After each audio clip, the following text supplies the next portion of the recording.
I'm He's big. big. See, I beat him to it this time. He is surly.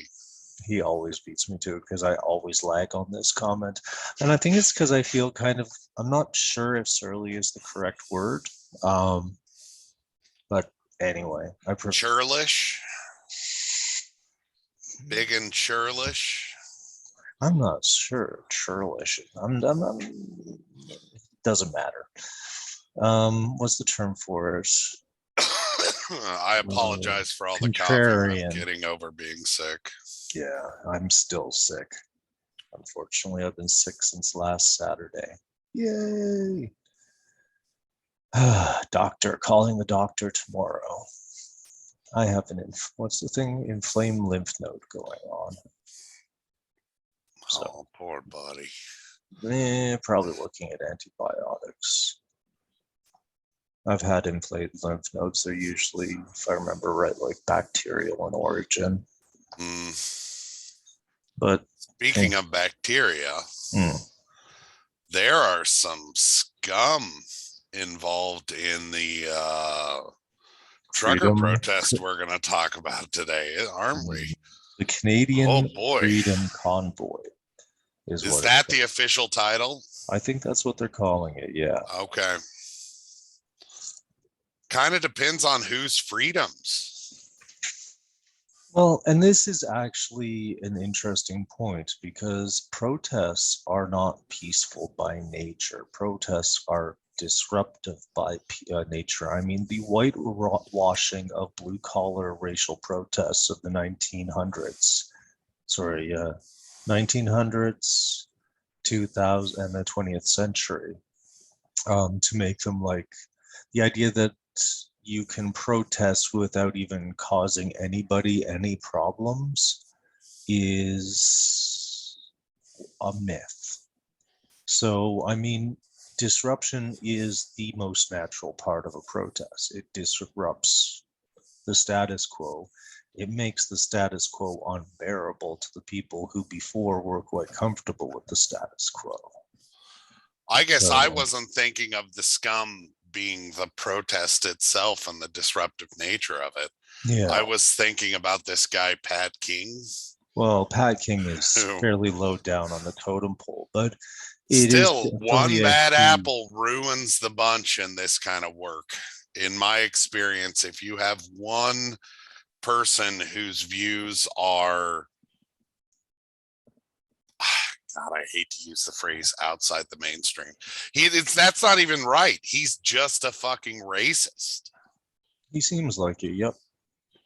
He has lots of videos out there where he talks about negatively about abortion. He's down on transgenders, gays, immigration, all kinds of stuff.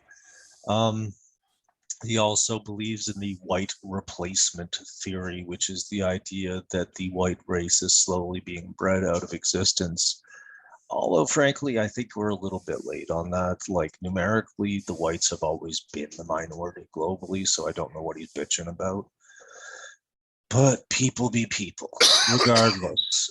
He is a pretty unsavory individual. And I mean, there are a number of people in this protest and who are at the head of this protest who many people funding the protest. Yeah. Well, funding the protests is a surprising number of what appear to be small businesses, small to medium large businesses across Canada, based on one article I found. And some of the folks here are in this article are. Which one? Which article? Wing nuts. Oh, the one that describes the who's the most vocal people at these, the ones who are taking the talking opportunities at these rallies? No, it is from pressprogress.ca. We are fed up. Wealthy business people who donated to far-right convoy believe they are oppressed. Yeah. And a good portion of these folks are either calling for civil war in Canada, over masking, and mandates to get a vaccine. you've got a guy who is from New York State who is pushing a number of crazy conspiracy theories, including David Icke's, who's the guy that says the leaders of the world, the Illuminati, all these secret societies that we think exist are actually interdimensional reptiles that wear human suits and are trying to remake our environment. So David Icke actually believes in climate change. He just says the reason it's happening is interdimensional lizards are causing climate change to happen to make the world more habitable for themselves. Yeah, that guy gave $10,000 to the protest. Yeah. And this is the thing is, there is really broad support for this protest. And I really don't think that when it comes down to it, there's broad support for things like violent revolution. I don't think there's broad support for the lizard people or people like Pat King, honestly. I don't think there really is broad support in Canada for people who are really that honestly hateful. It's apparently by the looks of it. Well, this raises the interesting question is, does a bad apple spoil the bunch? Yep, and I don't think it does. I think that the issue we're facing is with what we're faced with here is that people are looking for easy answers. Like before the pandemic here in Canada, a lot of people were, I think it was like half of Canadians were like $200 away from like an emergency breaking the bank, and like 70-something% could handle an emergency up to $1,000, but that was about it. $1,000 or less, so would have trouble. So I mean, going into COVID, we already had pre-existing issues that dated back 50 years when wages and productivity split apart, right? And that's why we've seen inflation go through the roof for everything, but wages have basically stayed the same for 50 years. Well, recent inflation is largely corporate price gouging. It really does appear to be, there's a lot of that going on, certainly is. And I mean, so going into COVID, there was already the trauma and stress that living hand to mouth and not knowing if you're going to be homeless or not in 5 to 6 years creates, right? So with that, taking that into account, when we, at this point in the pandemic, due to tragically stupid mismanagement of the entire COVID process, 57% of Canadians are struggling to put food on the table. Like, that's going to create a lot of anger. And I mean, less energy, the angrier people get, the less time they have to stop, relax, recalibrate. I mean, the people are not in rational states at this point. And I mean, I feel like a lot of people think that if these mandates are lifted, I'm going to be okay again. And I think there's a lot of people supporting it because that's where they're at in their lives. I could be wrong, but I just feel that's where it is. Well, we have two fundamental ideas coming into conflict, and one is a concern for public safety vis-a-vis public health, and the other is a disdain for human life. Well, I guess, yeah, but also security theater is how I imagine how a lot of these people see it. Well, yeah, I do too, actually, based on the science masking, and data I've seen. Yeah, based on the science and data I've seen, wearing a mask is pointless. It depends on the type of mask, but the cloth masks have never been that great. No. I mean, it's like, I mean, in a D&D term, it's like it might be as good as a ring of protection +1 if you're lucky. Maybe it's a ring of protection like 0.2. It's not very strong, but to be honest with you, it's something I think is not that bad. The vax mandate really doesn't have much of a basis in science. If the vaccine prevented transmission to a higher degree, I could actually see a justification for it. But as one of the people, like I have an autoimmune disorder that's still, they haven't been able to diagnose. But to the best of my knowledge, it operates like lupus. So I try not to get sick all the time. And at this point, I don't feel like it's any safer for me to go out one way or the other. I'm still on full lockdown mode, vaccines or not. So, I mean, who is this vaccine for? I need it. If Buddy wants to die in hospital or be like something, that's Buddy's business as far as I'm concerned. The problem with that, though, is that you've literally got people who are having a heart attack and other maladies that are what our system is currently set up to support. Man, we have triage lists. If people decide not to vaccinate, put them at the bottom of the triage list. There's a lot of argument going on about that, whether or not that's appropriate behavior or not. Well, that's what the triage list exists for. I mean, this was a highly preventable choice for the most part. So, I mean, if you really choose not to do it, you don't get to get in front of people who need medical care more urgently than you do. So then doesn't that extend to this protest in that truck drivers who don't want to get the vaccine mandate should just shut the fuck up and find a new goddamn job that doesn't require a vaccine? I think that if we had more opportunity of decent jobs kicking around, I would support that. But to be honest with you, like if people don't want to get the vaccine, the science is on their side. Man, the mandate would be ineffective and yeah, like it's choice is choice, but like forcing someone to do it or lose their job and starve is not choice. Choosing not to get a jab and then ending up in hospital, that's your fucking choice too. But that's a real choice. That's a choice they have. They know, like most people understand that if they get this and they have bad effects, that shit's on them. You know? If they don't, they're fucking morons, and well, tough shit. I truly believe in the Darwin Awards. Oh, the good old Darwin Awards. Improve the human gene pool by removing themselves from it. Yep. Yeah, I'm a 90s kid. What is Toys R Us kid? Oh God. No. Oh God, the music.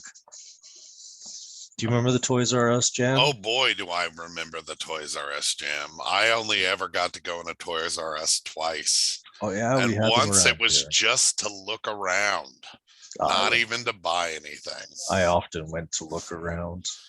Once I was able to purchase Grimlock. The Autobot dinosaur. Yes, the Tyrannosaurus.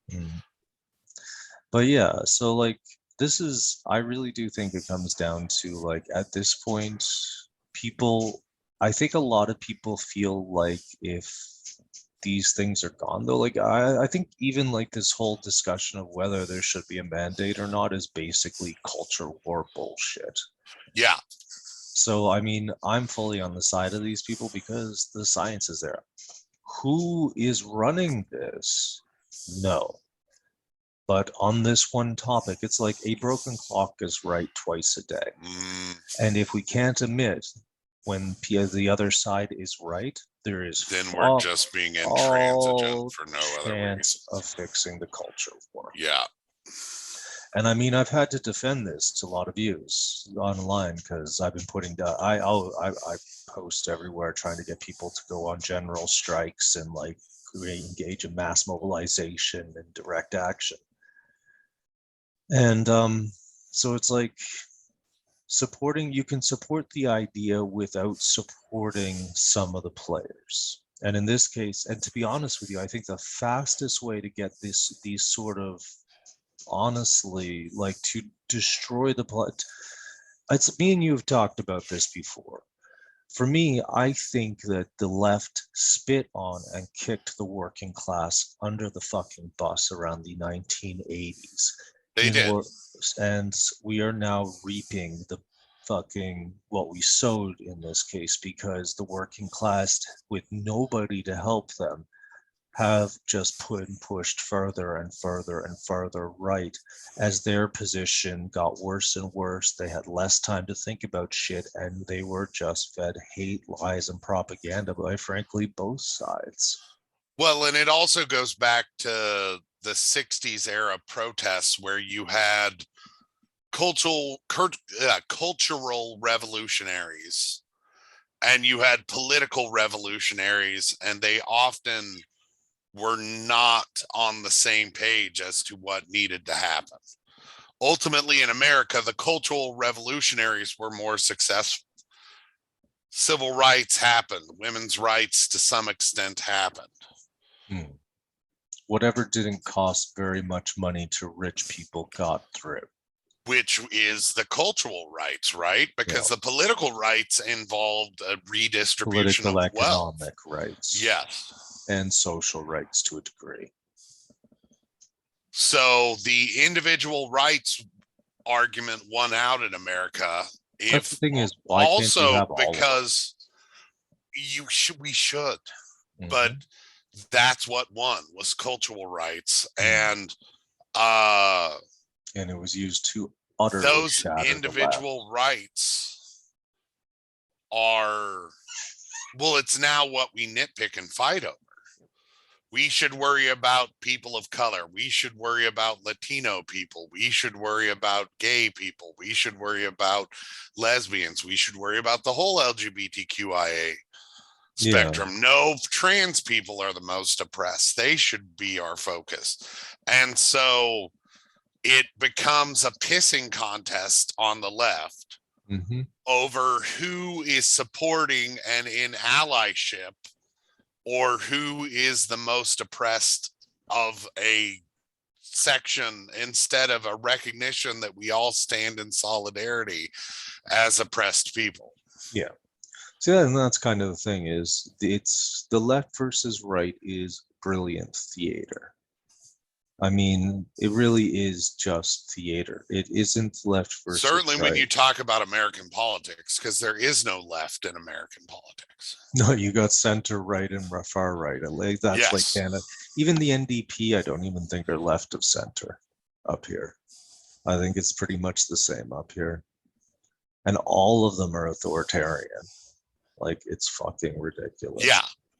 And that's one thing I can make common cause with the folks in the trucker protest over, is that they are, a lot of what they're responding to is coming from a libertarian, little L libertarian bent, because they are reacting against what they see as authoritarian power over their lives, which they've never really experienced, because especially in Alberta, where it was such an oil-rich area, and that is kind of the epicenter of where these protests spring from, is Alberta, which frankly has been quite spoiled as a province because of the oil booms, and are used to have quite an extravagant lifestyle that has deteriorated rapidly, leaving a lot of people in debt and struggling to survive. And I mean, that is really driving this radicalization coming out of the West. I mean, Newfoundlanders are used to being fucking poor. I mean, poverty for us is like, oh, you mean like everywhere? Life? Yeah. Yeah, like people in, it's perhaps a bit arrogant, and maybe it's a bit insensitive, but I've always referred to Newfoundland as the ghetto of Canada. Like, it was a shithole, and it still is a bit of a shithole. Like, the government is blatantly corrupt. They don't even try to hide it. Nepotism and cronyism are everywhere. Like people are so used to it, they're just like, yeah, what can you do? Like it really is that downtrodden and broken here. I mean, Newfoundlanders would never do anything that isn't tested and perfected by anyone else. Like tries to suggest change here, it's like, well, where's it worked? And I mean, that sort of conversation, nothing gets fixed in a fucking environment like that, you know? Because where it's worked is nowhere. Because we're still striving to get somewhere as a species, or we're going to kill ourselves off. I really see that as our two options right now. Yeah, running a bunch of big rigs constantly for 3 weeks is not helping on that front. No, it isn't. But I mean, to be honest with you, I really do understand where people are coming from. Their businesses have been destroyed. People have been rendered homeless. They've seen their futures destroyed. They've had their lives wiped out time and time again to protect a healthcare system that has been like criminally underfunded, frankly, uh, for a very long time now. Like our healthcare system up here was on the edge of collapse before COVID. That's how bad it is Now here in it's Newfoundland. just under even more pressure. Well, here people here were fairly sensible when it came to the vaccine. I think we've got the highest vaccination rate in Canada. I'm pretty sure it's over 80% double dosed, and a lot of people triple dosed at this point. So, I mean, at least we didn't have the whole anti-vax thing didn't really gain that much traction here. But I mean, this anti-vax mandate thing is a whole different story. I mean, there's actually, and I think that's where it is because there really isn't the science to justify it, or we'd be hearing about it. Instead, they're demonizing the people who are protesting. And unfortunately, some of the people who are leading that protests are very well worth demonizing. And I truly wish this had come out under better circumstances, but they're right on this one. The science isn't there, the data isn't there to justify the mandates. Not that I can find, not that I've seen. To like do this to people's lives without the science to protect a healthcare system that has been underfunded, to give tax breaks to billionaires. I can't see the justification for it, you know? And that's what it always comes back to is fleece the billionaires. We cannot have the billionaires and have a functional society. No, we can have nice things or we can have billionaires. That's really what it comes down to. They can have nice things. They can have ridiculously things that no human individual really needs. A super yacht that requires the destruction of a historical bridge. Dismantle. They put it back together again. He was going to give like $7 billion or $7 million to take it apart and put it back together. But I mean, people don't need that much money. I mean, Bezos is, I don't know who he is. Maybe he is a nice guy, but his decisions have led to the misery and death of human beings on scales that I don't think we've really taken a true look at. Don't forget the button. What button? The button that billionaires are constantly pressing that says, I get $1,000 and someone dies. Yeah, that little, what is it? Their choices are literal, can be broken down to be just that simple. Yeah, see, this is the thing. Under our economics choices, I'm not even going to talk about it in the terms because, to be honest with you, the difference between academic economics, market economics, and real world economics are vastly different. And at this point, there's so much bullshit floating around there that it's a mess. So what I'm going to say is, like, when we look at them, oh crap, I lost my place. Do you remember? I'm so bad at this. What you were thinking? No, I don't remember what. No, what I was just saying. There's three types. Market economics, academic economics. I'm going to avoid these terms because they're kind of polluted terms. But I mean, the economy is literally bent out of shape to meet the needs of like less than 50 people on Earth.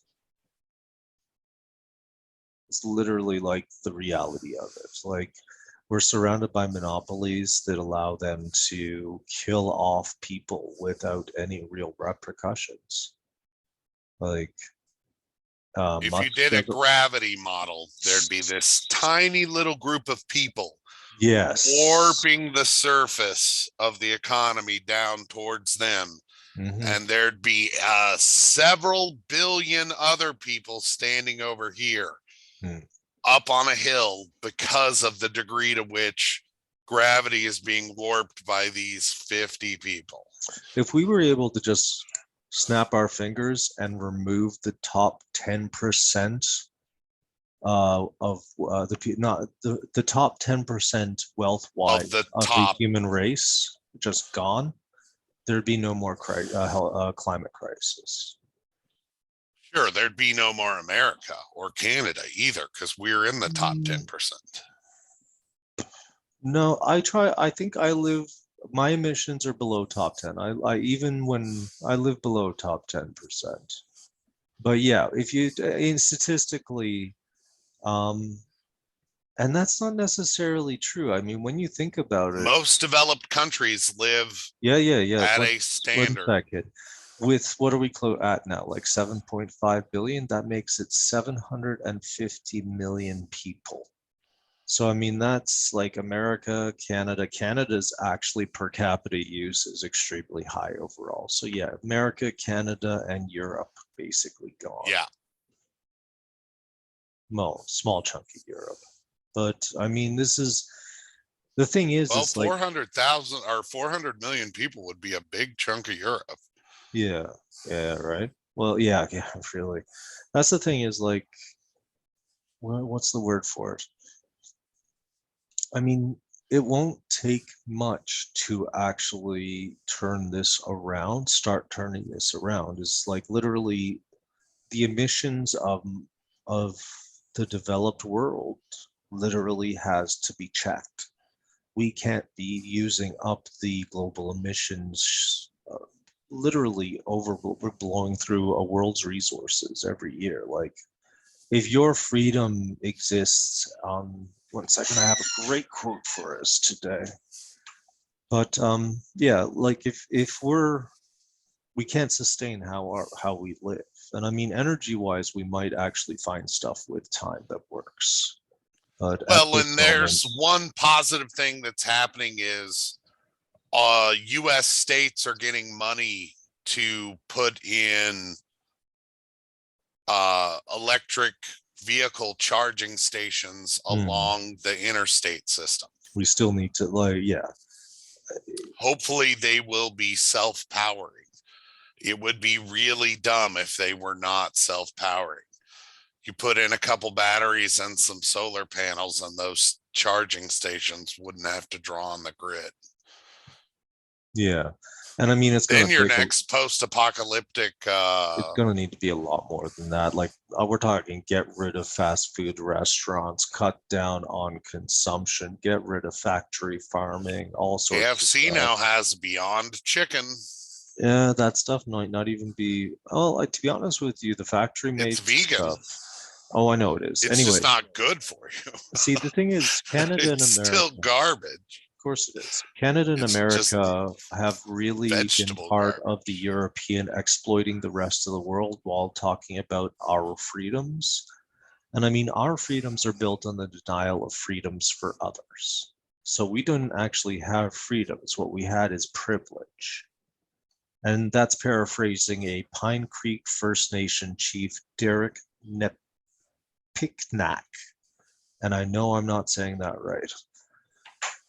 But I mean, that's something our countries really have to understand is we've been living a life of absolute luxury by crushing the rest of the world globally.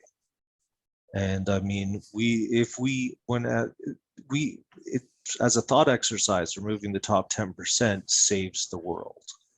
As something based in realism, We have to get people's lives up to a level where they're not scared for the future, just so that we can bring down our consumption, just so that we can survive. And we basically got the next 6 years to do that. That window is like, our window for getting this shit fixed or going into a climate apocalypse is like closing rapidly. So we veered off from trucking considerably, but eat meat once a week, or don't eat meat. Going vegan, a recent study said would give us an extra 30 years, because it would literally cut down 3/4 of your climate contribution Emissions from food. livestock. Yeah. So I mean, the arguments just keep piling up. Is like, use ethanol if you can in gasoline. It's not really an improvement, but it's a marginal improvement. Yeah, and this is the thing, is like, the military has to be shut down. And I mean, anyway, off track, back to Trucker Convoy. I really do think it's based in their fear. I really think that if people had been taken care of during the pandemic, if a lot of them were not facing hunger at this moment, if they weren't scared for the future. And you guys in Canada got money. So does during America. The pandemic. We didn't. Yeah, you guys. If you were unemployed, royally. I didn't get any extra money. Yeah. I just had to work from home. Yeah, no. And that's the thing, is we had some pandemic relief, but it's been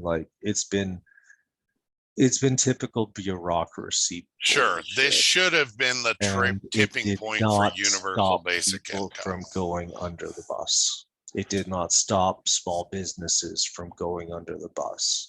It was the largest wealth transfer in history from the lower middle class to the upper class. So, I mean, I understand why they're pissed. I don't think they do. And that's a real issue, because I mean, how often from the inside, like last night, I got pissed off at our friend Jeff, who I apologize to, and I'm the Jeff apologize again. Your namesake, the Jeff. Yeah. I have a sinus infection on the go, so it actually makes people's voices kind of painful to me. And we just gotten out of the game of League of Legends, so I'm fucking zoned out. I've been really intent on it. And he got angry because, well, he got his ass handed to him in an unexpected way. So he was bitching, and I was like, got pissed off at him. And it's only when I was able to like sleep, not even sleep on it, but like really think about it, I was like, I was fucking out of line and understand what was going on. But I mean, when people are living hand to mouth, when people don't have time to take those breaks, like people don't have time to figure shit out. And easy answers are easy answers. And this freedom convoy is the easiest of easy answers. Stress is not additive, it's multiplicative.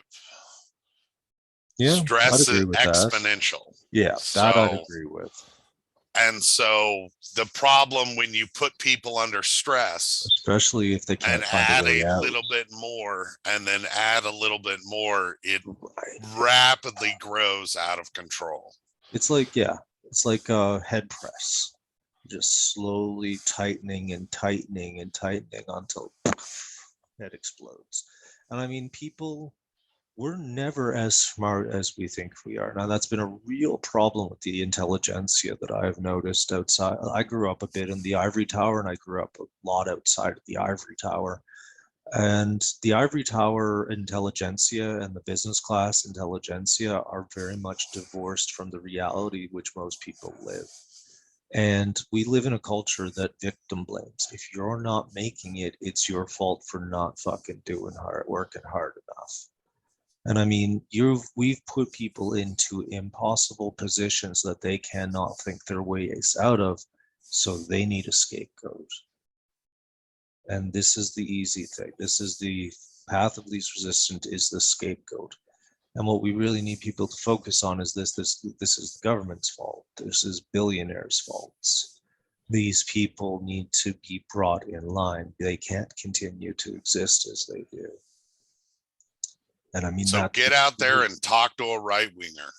Absolutely. And we've had this discussion. I'm like, fuck the choir. I can't stand the choir. If I wanted to go to choir, I'd go to church. Like, fucking the people who we need to be talking to are the people who do not need to agree with us.